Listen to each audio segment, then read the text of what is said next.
What is up, everybody? Welcome back to the Eclectic Beard. This go around, be looking at Dave Allen. This dude is absolutely hilarious. This go around, be looking at religious jokes. And I have a feeling this is a compilation of the various religious jokes that maybe he's done or sketches. Yeah, let's go ahead and take a look at it. I meet a fellow walking into a bar, and standing outside is a nun. And she looks at him and she says, "Before you enter this den of iniquity, think of your mother and your father." He said, "They're dead." "They're dead in heaven." She said, "Well, think of the damage the alcohol is going to do to your brain." "Huh? What are you talking about? Have you ever had a drink?" And the nun says, "No." He said, "Well, how the hell can you stand there talking about it and saying drink is going to do damage to your brain if you've never had it? I'll tell you what, I'll go in, get your drink, bring it out, give it to you, you drink it. If you don't like it, then you can talk about it. But don't talk about things you've never experienced. What'll you have?" And the nun says, "I don't know." "What do ladies generally drink?" He says, "Gin." She says, "All right, I'll have a gin. But get it in a cup so nobody will notice." The fellow goes into the bar and he says, "Give us a pint of beer and a double gin in a cup." And the fellow says, "Is that bloody nun out there again?"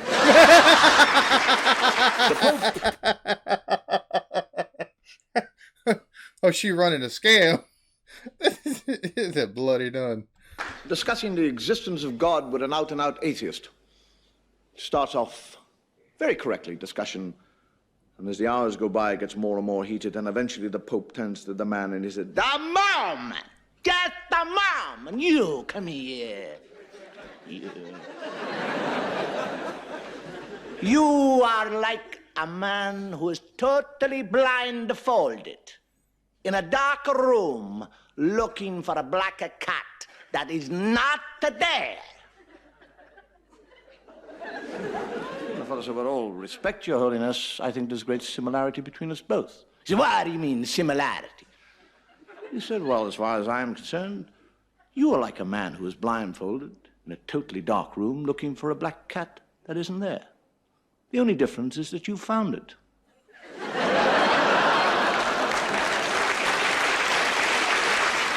That's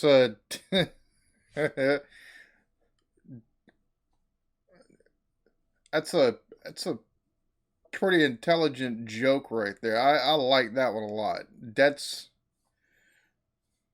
one's funny. Dude, his way of just like storytelling to tell the jokes, or it just, he's got him and Billy Connolly remind me a lot of each other, but the way he tells his stuff is so much different, but yet so, because it's so much more reserved, but it's still, and it's brilliantly done. Get a nun. Gets up in the morning and leaves and walks down the corridor. And another nun looks at her and says, it's a difficult thing to say, another nun, and says, "You got out of the wrong side of the bed this morning." And she goes on down, and another nun says, "You got out of the wrong side of the bed this morning." And this happens 15 times, and by then she's livid. And she meets the Mother Superior. And the Mother Superior is just about to open her mouth, and the sister says, "Don't tell me that I got out of the wrong side of the bed this morning!" And the Mother Superior said, "I wasn't going to say that. I was just going to say, what are you doing with the bishop's shoes on?"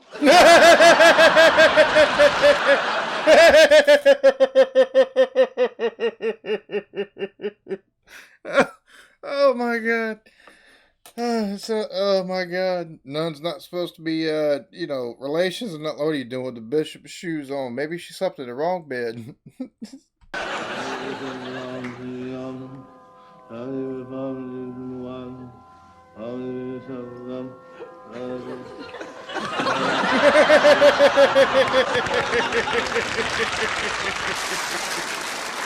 I am what you might call a practicing atheist.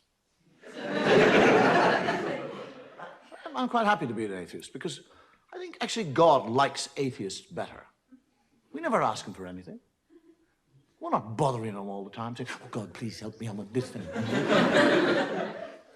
And as a practicing atheist, there's certain things that I travel around the world, and no matter where I go, somebody called Gideon leaves me this book to read.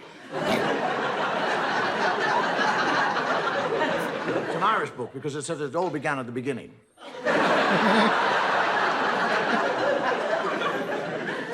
There are certain things that, when I read the Bible, and I do read the Bible, that I find difficult to understand. I mean, if God has been there forever, what was he doing before he got to us?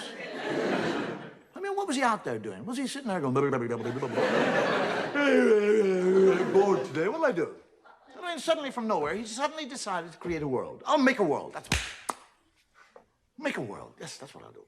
Rivers, seas, boom, mountains, boom, everything's there. I want a garden. I'd like a nice garden. Whack! Garden bee. Hate gardening. Need a garden.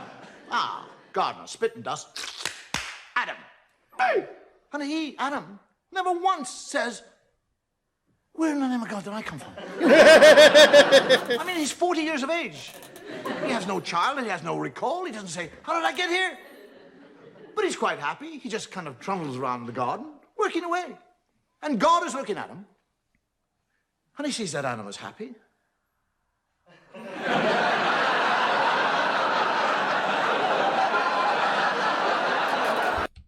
And then he creates a woman. I didn't put him there to be happy. I'll put a stop to that. And God, during the night, sneaks down like a thief and steals. Doesn't ask, doesn't request, doesn't. Steals it. His rib. And from his rib, he makes woman. And Adam wakes up in the morning, he's a real thickie. He's lying there, and he's like, and there's somebody else, he doesn't say, where did you come from? How the hell did you get here? Where did you get those lumps?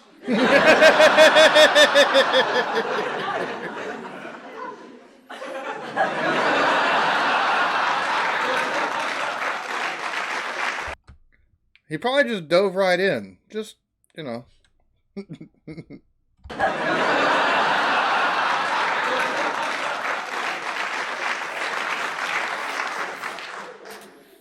Just goes out and goes gardening.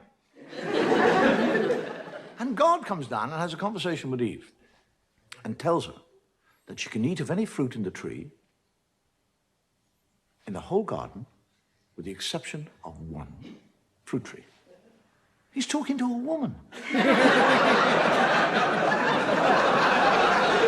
actually tells her not to eat of the fruit. And then when she said, which tree can't I eat? He said, that one over there. He points it out to her.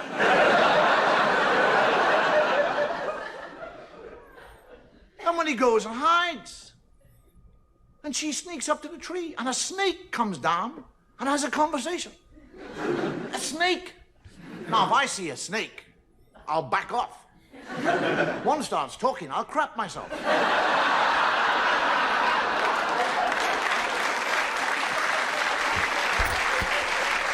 Yeah, I mean, you got to think.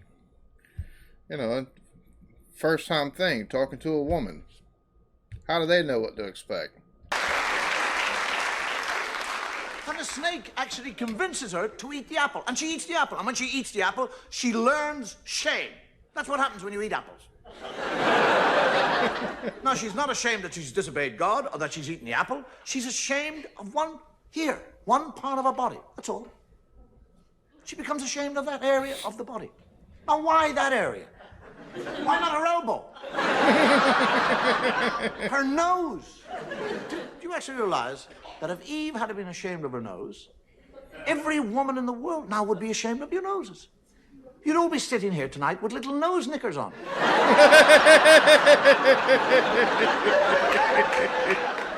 Men would be in nightclubs watching totally naked ladies with G-strings on the nose. Bro. Oh my goodness. G-strings on the nose. Oh my Lord. his way of taking and bringing. Oh my God. Take him off! Oh, I saw a nose!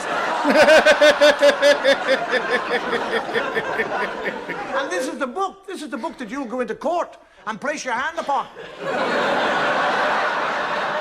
And swear to tell the truth, the whole truth, nothing but the truth. The first funeral I ever went to, and believe me, this is true, I was 6 years of age.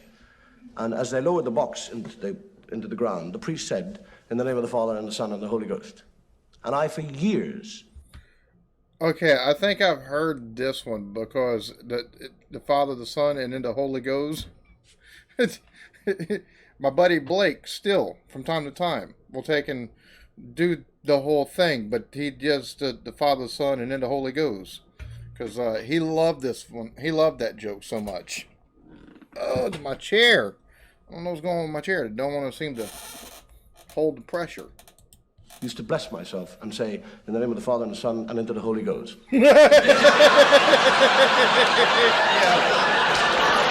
One final custom that we have in Ireland regarding death and the funeral There's a sound, and I don't know what it comes from.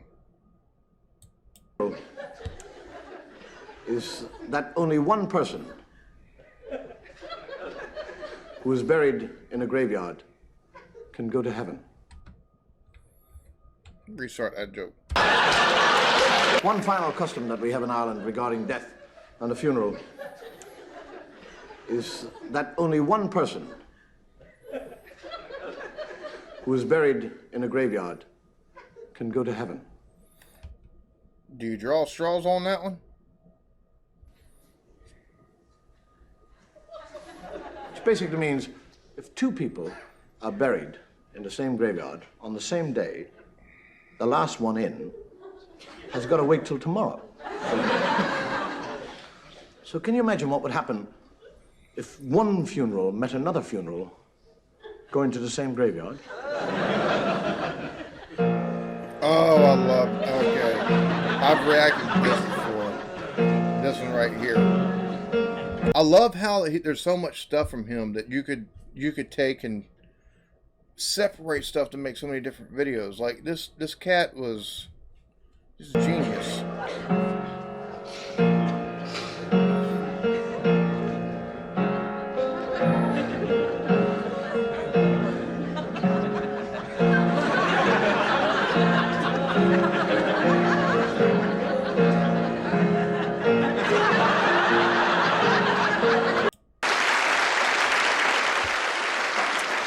Little fella dies and goes to heaven, and some people say, would you like to have a look around heaven? And the fellow, yeah, I would actually. So they're looking around heaven, and he said, who are those people over there? He said, oh, they are the Muslims. They are Muslims there, and over there we have the Jewish people. And these are Anglicans and Hindus, Baptists. He said, why do you have this big wall here? He said, behind the wall, you see, we have the Catholics. He said, why do you have the Catholics behind the wall? He said, shh. They like to think that they're the only ones here.